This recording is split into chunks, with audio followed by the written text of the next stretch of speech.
¿Cómo están? Espero que muy bien, por supuesto. Estamos finalizando la 11ª semana de cuarentena. Y claro, ya se anuncian por parte de las autoridades que vamos a reingresar por etapas al trabajo.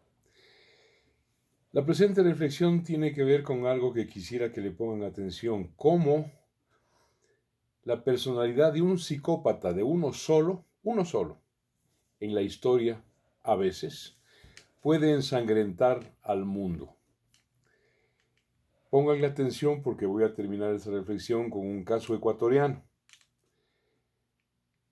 El padre de Carlos Marx pronto se dio cuenta de lo excepcionalmente difícil que le había nacido su primogénito. Poseía sin duda penetrante inteligencia, lecturas voraces de todo cuanto caía en sus manos, un temperamento díscolo, dominante, despiadadamente mordaz, incisivo cuando juzgaba a la gente, y por fin un témpano de hielo, inmune a las emociones. Heinrich Himmler, el padre, notó el talante agreste de su hijo y le auguró graves dificultades y enfrentamientos en una sociedad como la alemana, intransigente y que imponía a los extraños, eran judíos, transar, adaptarse y actuar con moderación o irse del país. Pero sería Marx solo con su padre y un par de personas más que él mantuvo relaciones de genuino afecto. El señor Federico Engels, también judío y gran amigo de él, su mecenas, y el poeta Heine, un amargado contumaz de la misma estirpe neurótica que el personaje del cual estoy hablando.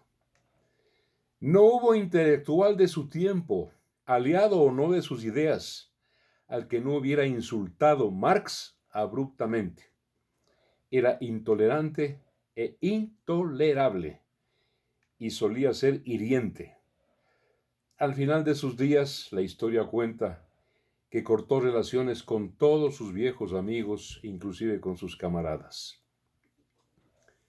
Pregunta: ¿hasta qué punto la obra de un hombre recoge su personalidad? Nadie lo sabe a ciencia cierta. Pero dicen los psicólogos que los contenidos y los estilos de una doctrina son la persona misma que la crea.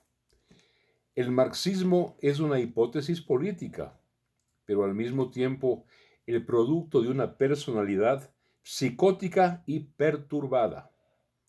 Es obvio y visible que la conducta tóxica de Carlos Marx, junto a esa visión en blanco y negro con que percibió siempre el mundo, hicieron su doctrina. Y más tarde, unos métodos radicales y vengativos que han sido la impronta del socialismo operativo en todas partes.